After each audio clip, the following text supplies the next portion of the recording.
बढ़ते आगे, सीता सोरेन की भाभी और दिशोम गुरु शिबू सोरेन की बड़ी बहू सीता सोरेन बीजेपी में शामिल हो गई है। दिल्ली स्थित बीजेपी कार्यालय में झारखंड के प्रदेश प्रभारी लक्ष्मीकांत वाजपेयी और महासचिव विनोद तावरे ने उन्हें पार्टी की सदस्यता दिलाई। आज दिल्ली से रांची सीता सोरेन लौट सकती है, ऐसी अटकलें लगाई जा रही है कि बीजेपी उन्हें दुमका से लोकसभा चुनाव का टिकट दे सकती है।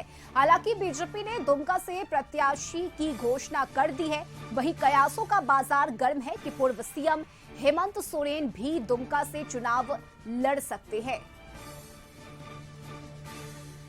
तो मंगलवार के दिन यानी कि कल सीता सोरेन ने जेएमएम से इस्तीफा दिया, जिसके बाद दिल्ली बीजेपी कार्यालय में सीता सोरेन ने बीजेपी की सदस्यता ली और आज सीता सोरेन दिल्ली से वापस रांची लौट सकती है। तो कौन है सीता सोरेन? दुमका के जामा से 3 बार सीता सोरेन विधायक रही। इसके अलावा सीता सोरेन जेएमएम प्रमुख शिबू सोरेन की बड़ी बहू है, दिवंगत दुर्गा सोरेन की पत्नी है और पूर्व सीएम हेमंत सोरेन की भाभी है। ऐसे में सीता सोरेन ने इस्तीफा दे दिया है और अब वो बीजेपी की सदस्य है। उड़ीसा के मयूरभंज में सीता सोरेन का जन्म हुआ है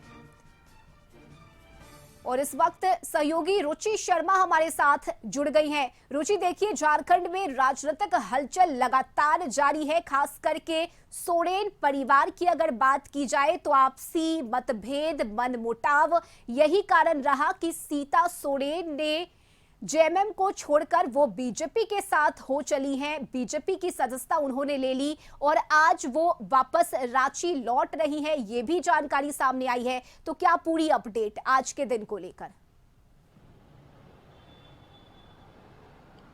बिल्कुल बिल्कुल, देखिए, भाजपा जो है झारखंड मुक्ति मोर्चा के कुनबे में सेंधमारी करने में सफल रही है और ऐसे में अगर 17 तारीख की बात करें तो 17 तारीख को भारत जोड़ो न्याय यात्रा के समापन समारोह में पूर्व मुख्यमंत्री हेमंत सोरेन की पत्नी ने खुले मन से यह कहा था कि झारखंड की 14 लोकसभा सीटों में एक पर भी कमल फूल नहीं खिलेगा।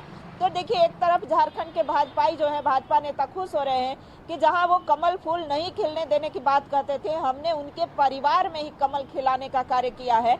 यानी कि देखिए, दुमका जो खबरें निकल करके सामने आ रही हैं कि दुमका लोकसभा सीट से एक तरफ पूर्व मुख्यमंत्री हेमंत सोरेन के चुनाव लड़ने की संभावना जताई जा रही है, वहीं दूसरी ओर उनके अगेंस्ट में बतौर प्रत्याशी के रूप में सीता सोरेन के चुनाव लड़ने की संभावना व्यक्त की जा रही है। तो देखिए, आपसी मतभेद जो है वो दिख सकता है। आपसी मत खुल करके जो पार्टी है, चूंकि एक तरफ बीजेपी से सीता सोरेन उनकी ही परिवार की भाभी जो है वो खड़ी होंगी और दूसरी ओर पूर्व मुख्यमंत्री हेमंत सोरेन होंगे।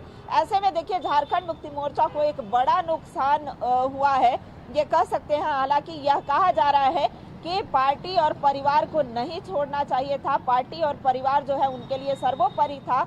आज परिवार की वजह से, पार्टी की वजह से ही वो 3 टर्म की विधायक रही और आज वो विमुख होकर के भारतीय जनता पार्टी को ज्वाइन कर रही है। देखिए, कल आपने भी संबोधन में यह सुना होगा कि जब सीता सोरेन बीजेपी के हेडक्वार्टर से बोल रही थी, यानी कि यह कह रही थी कि अपने झारखंड को बचाने के लिए, झारखंड झुके नहीं, इसके लिए वो बीजेपी ज्वाइन कर रही है। तो ये एक बड़ा वक्तव्य उन्होंने दिया है। दूसरी ओर झारखंड मुक्ति मोर्चा का यह नारा है, जगह जगह पर ये नारे दिए जा रहे थे कि झारखंड झुकेगा नहीं। दूसरी ओर उनकी भाभी सीता सोरेन स्वयं यह कहती हुई दिख रही है कि झारखंड झुकेगा नहीं, इसके लिए हम बीजेपी का दामन थामे हैं, विकसित झारखंड बने इसके लिए थामे हैं। तो एक तरफ भारतीय जनता पार्टी अपने फायदे के लिए, यानी कि भारतीय जनता पार्टी को इससे कितना बड़ा फायदा होगा यह देखने वाली बात होगी, लेकिन झारखंड मुक्ति मोर्चा को इससे बड़ा नुकसान हुआ है। रश्मि, बिल्कुल रुचि, सीता सोरेन का जेएमएम छोड़कर जाना जेएमएम के लिए झटका है और बीजेपी इसे जीत के तौर पर देख रही है। बहुत शुक्रिया रुचि आपका तमाम जानकारी के लिए।